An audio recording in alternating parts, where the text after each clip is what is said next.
أهلا بيكم في قناة قصص وروايات، مكان كل حكاية فيها عبرة وكل كلمة فيها دفء وصدق. يلا نبدأ قصتنا الجديدة. قصة البوصلة التايهة. كان يا مكان، في يوم من الأيام كان في شاب اسمه سامح. شاب رقيق، قلبه أبيض، دايما نفسه يلاقي طريقه في الحياة.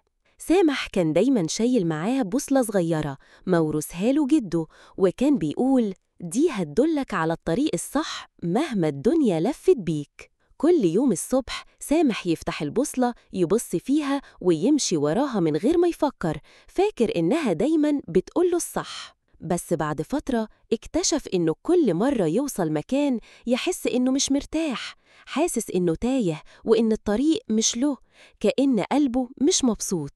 كان ينام كل يوم في مكان مختلف، يبص للنجوم ويقول: يا ترى أنا ماشي فين؟ ليه قلبي مش حاسس بالراحة؟ لحد ما في يوم وقف قدام بحيرة صافية، بص في المية، شاف انعكاس وشه وسأل نفسه: يا ترى أنا ماشي ورا البوصلة ولا ماشي ورا قلبي؟ وقتها حس بحاجة غريبة، قلبه دق وقاله بهمس: الاتجاه الحقيقي جواك، مش في أي بوصلة.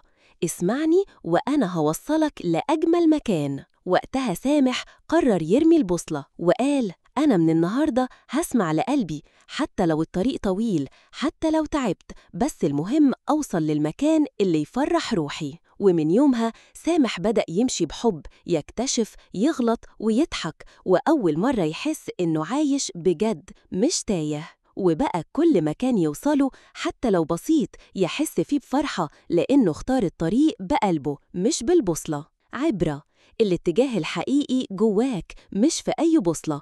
اسمع لقلبك، لأنه هو الدليل الوحيد اللي عمره ما هيخونك. لو عجبتكم القصة ما تنسوش تدوس لايك وتشتركوا في القناة وتفعلوا الجرس عشان يوصلكم كل جديد من قصصنا. شكرا ليكم، ونشوفكم في قصة جديدة قريب جدا.